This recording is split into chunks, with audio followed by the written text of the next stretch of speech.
आज हम metro railway भर्ती 2025 पर आई एक काफी बड़ी जानकारी को समझने की कोशिश करेंगे। जी।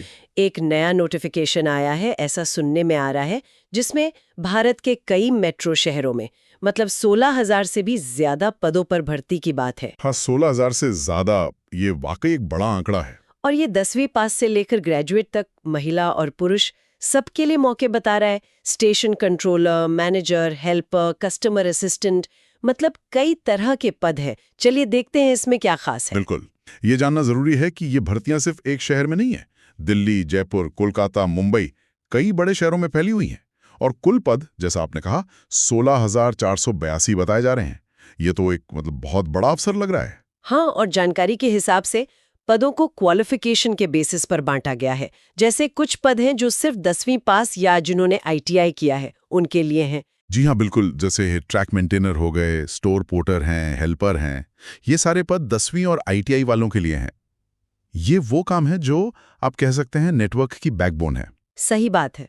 और फिर 12वीं पास वालों के लिए? हाँ, 12वीं पास के लिए भी हैं। और अच्छी बात यह है कि किसी भी स्ट्रीम से हों, साइंस, आर्ट्स, कॉमर्स, सबके लिए। अच्छा। उनके लिए जैसे कस्टमर रिलेशनशिप असिस्टेंट और ऑफिस अकाउंट असिस्टेंट जैसे पद मेंशन किए गए हैं। ये सीधे पैसेंजर इंटरैक्शन या ऑफिस मैनेजमेंट वाले रोल हुए। और ग्रेजुएशन वालों के लिए? उनके लिए तो यकीनन और भी रोल्स होंगे। हाँ, बिल्कुल। ग्रेजुएशन वालों के लिए तो स्टेशन कंट्रोलर, ट्रेन ऑपरेटर, फिर असिस्टेंट मैनेजर, फाइनेंस और जूनियर इंजीनियर जैसे पद भी हैं।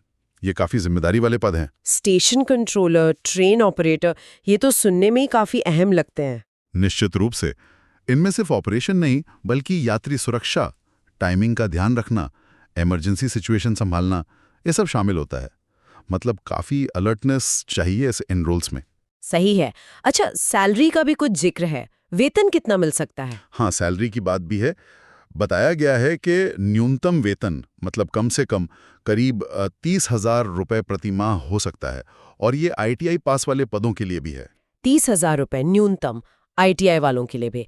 ये तो काफी अच्छा साउंड कर रहा है एंट्री लेवल पर। हाँ, ये आज के हिसाब से खासकर ITI पास के लिए एंट्री लेवल पर एक मजबूत पैकेज कहा जा सकता है। कई दूसरी जगहों के मुकाबले ये आकर्षक है, वो भी मेट्रो सिटीज के हिसाब से। तो लगता है मेट्रो इन भूमिकाओं को महत्व दे रहा है। अच्छा, सैलरी तो ठीक है, पर सिलेक्शन कैसे होगा? भर्ती की प्रक्रिया क्या है? यहाँ एक दिलचस्प पॉइंट है। जो जानकारी मिली है उसके हिसाब से ज्यादातर पदों के लिए सीधी भर्ती होगी, मतलब मेरिट के आधार पर। मेरिट बेस्ड, यानी एकेडमिक नंबरों के बेस पर? हाँ, संभवतः पिछली परीक्षाओं में या कोई क्वालिफाइंग टेस्ट हो, उसमें मिले अंकों को वेटेज दिया जाएगा। इससे प्रोसेस शायद थोड़ा तेज हो सकता है। मेरिट बेस्ड सिलेक्शन, ये तो ट्रांसपेरेंट लगता है। तो क्या इंटरव्यू वगैरह नहीं होंगे? ऐसा नहीं कि बिल्कुल नहीं होंगे। जानकारी ये भी कहती है कि कुछ चुनिंदा पद, शायद जहां खास स्किल की जरूरत हो, वहां इंटरव्यू हो सकता है। लेकिन लगता है कि ज्यादातर पदों के लिए मेन फोकस अंकों पर ही रहेगा। ठीक है। और अप्लाई करने की कोई डेट्स वगैरह अंदाजन? हाँ, एक संभावित लास्ट डेट 30 जुलाई 2025 बताई गई है और परीक्षा का अनुमान सितंबर 2025 में लगाया गया है। लेकिन ये ध्यान रखना होगा कि ये टेंटेटिव डेट्स हैं। ऑफिशियल नोटिफिकेशन का इंतजार करना ही सही रहेगा। जी। और एक प्रैक्टिकल सलाह भी दी गई है साथ में, जो अक्सर लोग सोचते नहीं। वो क्या? कि अप्लाई करते समय कोशिश करें कि अपने घर के पास वाले शहर को चुनें, क्योंकि अक्सर पोस्टिंग उसी जोन या शहर में मिलने के चांस ज्यादा होते हैं। इसे बाद में सेटल होने में आसानी रहती है। ये तो बहुत काम की सलाह है।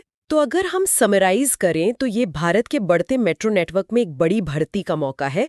10वीं से ग्रेजुएट तक सबके लिए कुछ ना कुछ है, और सिलेक्शन का मेन तरीका मेरिट बेस बताया जा रहा है। बिल्कुल। पर एक बात जरूर कहूंगा, ये सारी जानकारी अभी शुरुआती है। अप्लाई करने से पहले हमेशा ऑफिशियल वेबसाइट जरूर चेक करें। जैसे दिल्ली मेट्रो की अपनी वेबसाइट है, वैसे ही दूसरे शहरों की भी। फाइनल और पूरी डिटेल्स वहीं मिलेंगी। हाँ, वो तो है ही। अच्छा, इस पूरी बातचीत से एक सवाल मन में आ रहा है। जैसे जैसे भारत में मेट्रो का नेटवर्क बढ़ रहा है, अगले 10-15 सालों में ये नौकरियां कैसे बदल सकती हैं? क्या टेक्नोलॉजी इन्हें और कॉम्प्लेक्स बनाएगी? और अभी इस फील्ड में घुसना किसी के करियर के लिए क्या मायने रख सकता है? सोचने वाली बात है ये। हाँ, ये वाकई एक दिलचस्प सवाल है भविष्य को लेकर।